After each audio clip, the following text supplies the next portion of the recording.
Hi hello నమస్తే అండి. నేను మీ లక్ష్మీ చౌదరిని. వెల్కమ్ టు వెస్టే మధురములు Telugu audio stories. Hrudayadatri part 50తో మీ ముందుకు వచ్చేసాను. కథలోకి వెళ్లే ముందు వీడియోకి లైక్స్ హైప్స్ ఇస్తే ఈ కథ మరింత మందిలోకి రీచ్ అవుతుంది యార్. దీనిని మీరే ముందుకు తీసుకువెళ్ళాలి. ఇక కథలోకి వెళ్దాం. దేవు తన ఆనందాన్ని మొత్తం ముద్దులో చూపిస్తున్నాడు. భువి దేవు జుట్టులోకి వేళ్లు పోనిచ్చి దేవుకి సహకరిస్తుంది. వదిలితే ఎక్కడ దూరం అయిపోతుంది అనేలా భువిని ఇంకా తనలోకి అదుముకుంటూ ముద్దులో గాఢత పెంచుతాడు. భువికి కాసేపటికి ఊపిరి ఆడడం కష్టమవడంతో దేవ్ భుజం మీద తడుతుంది. దేవ్ భువి పెదాలు వీడి గుండెకి హత్తుకుంటాడు.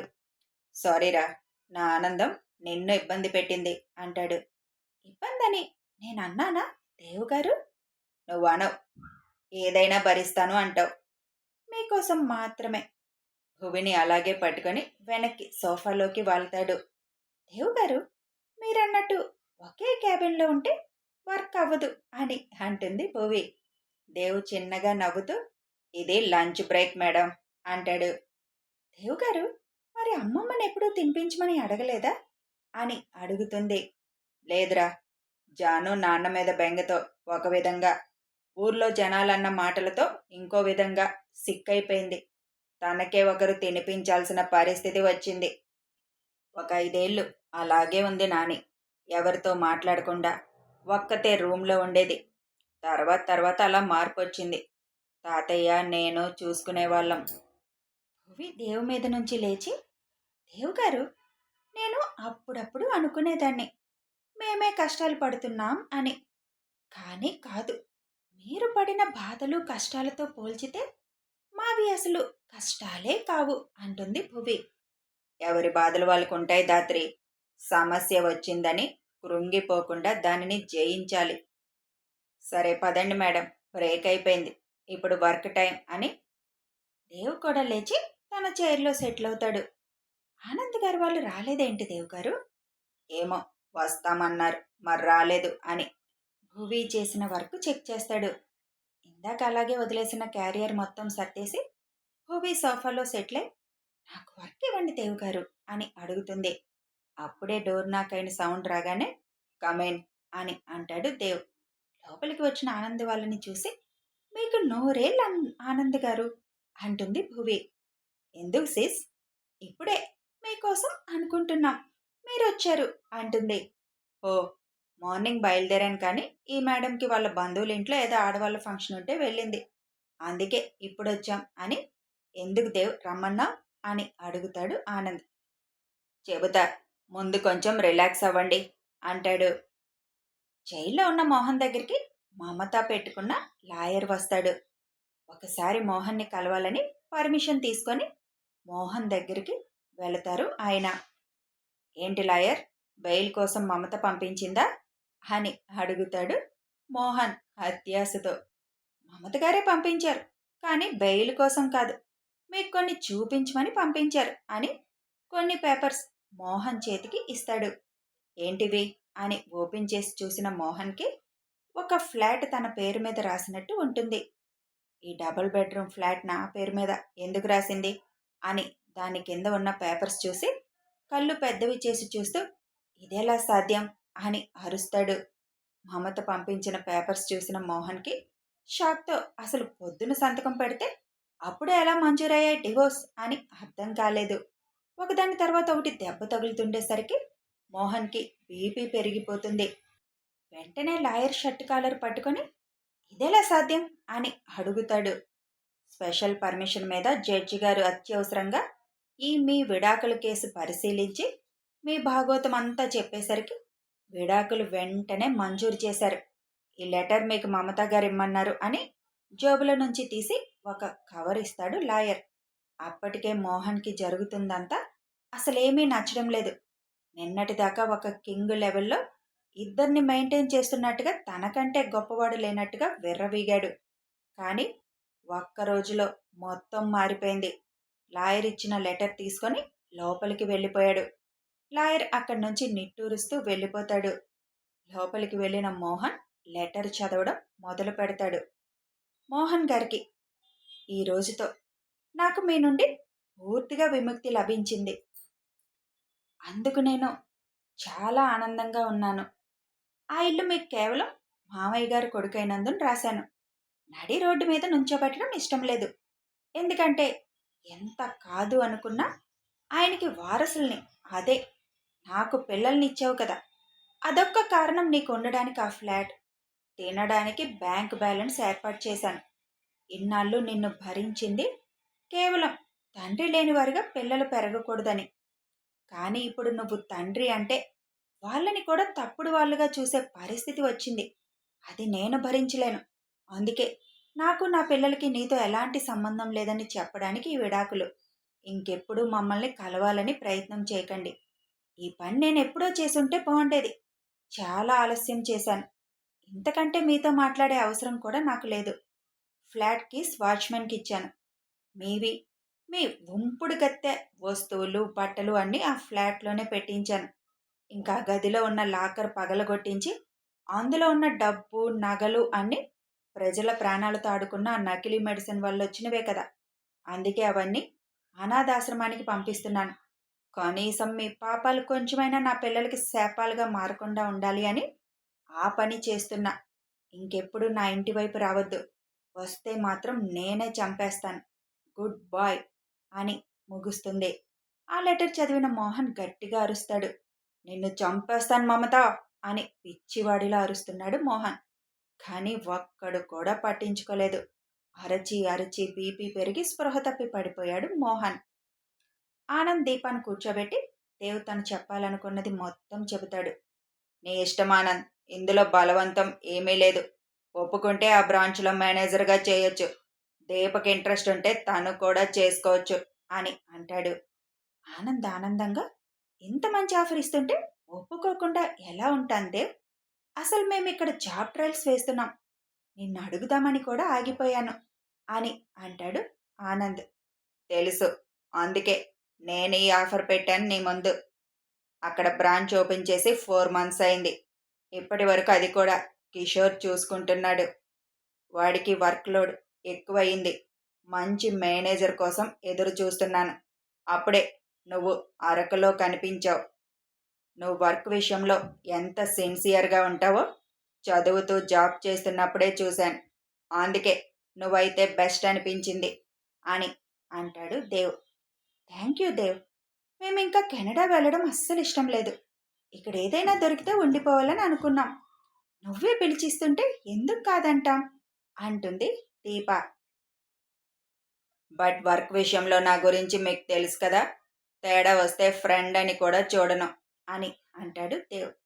హా బాబా, నీ గురించి నాకు తెలీదా? అయినా నువ్వు అప్పగించిన బాధ్యతను నేను సక్రమంగా నిర్వర్తిస్తాను అంటాడు.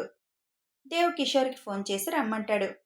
కిషోర్ రాగానే ఆనంద్ ముందు ఒక ఫైల్ పెడతాడు. అది చదివి నీకు నచ్చితే సైన్ చేయి అంటాడు దేవ్. ఆనంద్ మొత్తం చదివి వెంటనే సైన్ చేస్తాడు. నేను కొంచెం గ్యాప్ తీసుకొని జాయిన్ అవుతాను దేవ్.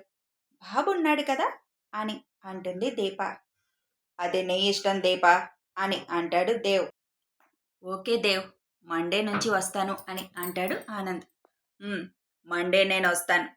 నిన్న అక్కడ అందరికీ ఇంట్రడ్యూస్ చేసి వస్తాను. ఓకే దేవ్ అంటాడు ఆనంద్. కాసేపు ఇంకందరూ సరదాగా కబుర్లు చెప్పుకొని ఆనంద్ దీప వెళ్ళిపోతారు. కిషోర్ కూడా నేను కూడా వెళ్తానని చెప్పి వెళ్ళిపోతాడు. భువి అలాగే దేవుని చూస్తూ ఉంటే ఏంటి అని కళ్ళెగరేస్తాడు.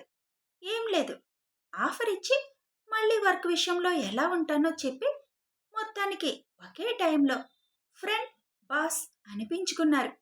మీ దగ్గర చాలా కోచింగ్లు తీసుకోవాలి దేవ్ గారు అని అంటుంది భువి. దేవ్ చిన్నగా నవ్వుతూ నేను కూడా కొన్నిట్లో చాలా కోచింగ్ ఇవ్వాలి అనుకుంటున్నాను దాత్రి. అందులో మొదటిది ముద్ద ఎలా పెట్టాలి నేర్పాలి అన్న దాని మీద ఇవ్వాలి అని ఐవింగ్ చేస్తాడు.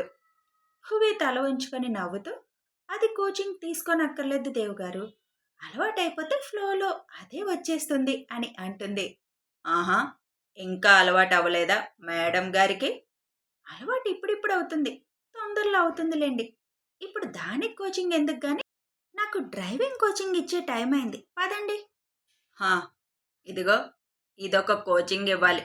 రొమాంటిక్గా మాట్లాడుతుంటే టాపిక్ మార్చకుండా ఉండే కోచింగ్ ఇవ్వాలి అని భువి చేయి పట్టుకొని ఒళ్ళోకి లాక్కొని అలా టాపింగ్ మార్చడం చాలా తప్పు కదా అని అంటాడు దేవ్. తప్పేం లేదు.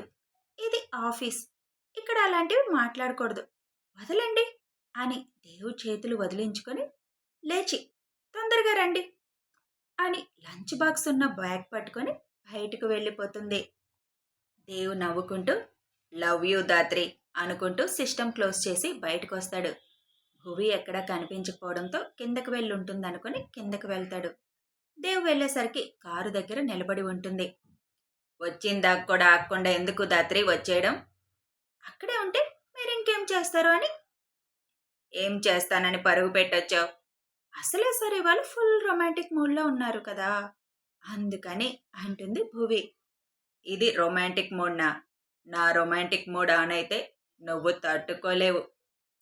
వదలండి దేవ్ గారు అని గింజుకున్నా ఇప్పుడు వదిలినట్టు వదలను. నన్ను భరించాల్సిందే అని కొంటిగా అంటాడు. దేవ్ గారు మీకు సిగ్గు అస్సలు లేదు అని అంటూ కారెక్కుతుంది. పెళ్ళాల దగ్గర సిగ్గుపడితే పనులు అవ్వవు దాత్రి. అబ్బో, పెళ్ళామని ఇప్పుడు గుర్తొచ్చిందా? గెస్ట్ హౌస్కి వెళ్ళినప్పుడు ఏమైంది ఆ బుద్ధి అని విండో వైపు తిరిగి కొనుక్కుంటుంది. ఎంత చిన్నగా అన్నా దేవుకది వినపడి నడుం మీద గిచ్చుతాడు. సురుక్కుమని అమ్మా అని అరుస్తుంది. ఏమైంది దాత్రి అలా అరిచావు? అబ్బా, ఏంటి దేవుగారు ఇలా గిచ్చారు అని కోపంగా చూస్తుంది భువి. లేకపోతే నాకంటే నువ్వే ఎక్కువ తలుస్తున్నావు. 4 రోజుల నుంచి నేను వెళ్ళటం లేదు. ఇప్పుడు నువ్వు గుర్తు చేసావు కదా, వెళ్ళక తప్పేలా లేదు అని దేవ్ అంటుండగానే ఫోన్ వస్తుంది. షైనీ అని ఉన్న పేరుతో కాల్ కనిపించగానే భువి కళ్ళల్లో నీళ్లు తిరుగుతాయి. విండో వైపు తిరిగిపోతుంది. దేవ్ ఫోన్ లిఫ్ట్ చేసి ఒక అరగంటలో వస్తాను అని చెప్పి ఇంటివైపు కారు మళ్లించి నేను రేపు ఎర్లీ మార్నింగ్ డ్రైవ్ నేర్పిస్తాను దాత్రి, ఇప్పుడు వెళ్ళాలి అని ఇంటి ముందు కారాపి భువి వైపు చూస్తాడు. డల్గా మారిన మొహం, కళ్ళల్లో నీళ్లతో ఉన్న భువిని చూడగానే దేవ్ మనసు కలుక్కుమంటుంది. భువి కారు దిగుతుంటే చెయ్యి పట్టి ఆపి ధాత్రి అని పిలుస్తాడు. పర్లేదు, నేను బాగానే ఉన్నాను, మీరు వెళ్ళండి అని దేవ్ వైపు చూడకుండానే చెబుతుంది. ధాత్రి ఇటు తిరుగు అని అంటాడు. ప్లీజ్ దేవ్ గారు చెయ్యి వదలండి అని ఏడుపు గొంతుతో అంటుంది. ఎందుకు ఇప్పుడు ఏడుస్తున్నావు? నేనేమి ఏడవడం లేదు. మరి ఇటు తిరుగు. ధాత్రి. హా, ఏంటి ధాత్రి ధాత్రి అని? ఇప్పుడు మీకేం కావాలి? నేను ఏడుస్తున్నానా లేదా అనా? అవును, ఏడుస్తున్నాను. ఎందుకు వెళ్తున్నారు ఇప్పుడు అక్కడికి? అదెవరితో దగ్గర దొరికేది? నా దగ్గర దొరకదా మీకు? నేనేమీ నన్ను ముట్టుకోవద్దని అనలేదు. ఆంక్షలు అంతకంటే పెట్టలేదు కదా. ధాత్రి. అర్థమైంది. మీరు పెట్టిన కండిషన్స్ గుర్తున్నాయి. మిమ్మల్ని క్వశ్చన్ చేయకూడదు. చెయ్యను, పొండి.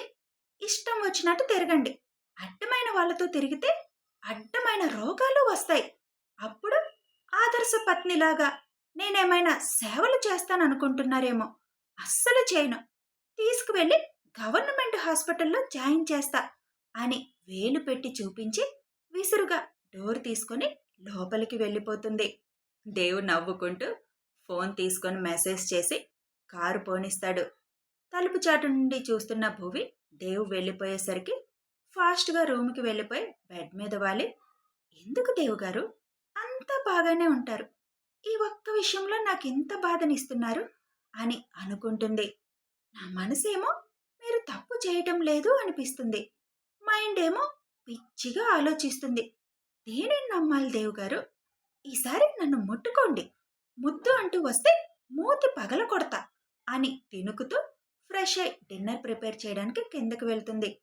వంట చేస్తూ కూడా దేవుని 4 తిట్టుకుంటూ ఇవాళ మీకు నచ్చని కూర వండుతాను చూడండి, అదే మీకు పనిష్మెంట్ అని దోసకాయ కూర, దోసకాయ ముక్కల పచ్చడి చేస్తుంది. అది చూసిన రంగి, అయ్యయ్యో అదేంటమ్మా అన్నీ దేవుబాబు గారికి ఇష్టం లేనివి చేశారు అని అడుగుతుంది. ఇష్టం లేదంటే ఎప్పటికీ ఇష్టం ఉండదు రంగి, అలవాటు చేయాలి.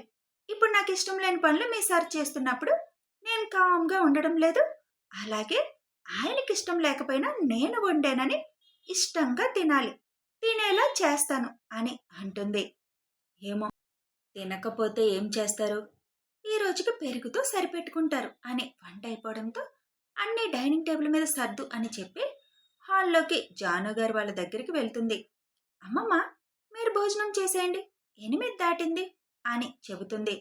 దేవ్ వచ్చాక తిందాంలేమ్మా, ఆయన వచ్చేసరికి లేట్ అవుతుంది, మీరు వెళ్ళండి, టాబ్లెట్స్ వేసుకోవాలి కదా అని అంటుంది. జాను గారు వాళ్ళు భువి గొడవ పడలేక వెళ్ళి డిన్నర్ చేస్తారు. భువి, దోసకాయ వండావేంటమ్మా, మీ ఆయన తినడు కదా, ఆయనకి వేడి వేడిగా గుడ్డుక్కురు వేస్తానులే అమ్మమ్మ, ఆయన ఒక్కరి కోసం మనం కూడా తినడం మానేయాలా అని అంటుంది భువి. అబ్బా, దోసకాయ పచ్చడి కమ్మగా ఉంది తల్లి అని రఘు గారు దాంతోనే తినేస్తారు. దేవ్ వచ్చాక వాళ్ళ ముందు డిన్నర్ అంటే దేవుకి పనిష్మెంట్ అవ్వదనే వాళ్ళని తినేయమని తొందర పెట్టింది. ఇప్పుడు వాళ్ళని ఎలాగైనా దేవ్ వచ్చేలోపు లోపలికి పంపించాలి ఎలా అని ఆలోచిస్తుంది. 9 వరకు చూసి ఇంక టాబ్లెట్స్ వేసుకొని పడుకోండి అమ్మమ్మ అని అంటుంది. ఇంకా 9 ఇప్పుడే కదా అయ్యింది, అప్పుడే ఏం పడుకుంటాం అని టీవీ చూస్తూ కూర్చుంటారు ముగ్గురు. భువి వీళ్ళుంటే ఇక్కడెలా అని ఆలోచిస్తూ ఉంటుంది. కథ కొనసాగుతుంది. మరి వాళ్ళని పంపిస్తుందా, దేవుకి పనిష్మెంట్ ఇస్తుందా, దేవు మరి ఆ కూరలతో తింటాడా తెలియాలి అంటే ఫాలో అయిపోండి. వీడియో నచ్చితే ఒక లైక్ చేయండి, షేర్ చేయండి, కామెంట్స్ రూపంలో మీ అభిప్రాయాలు తెలియచేయండి. సబ్స్క్రైబ్ చేసుకొని ఛానల్ని సపోర్ట్ చేయండి. Thanks for watching and listening.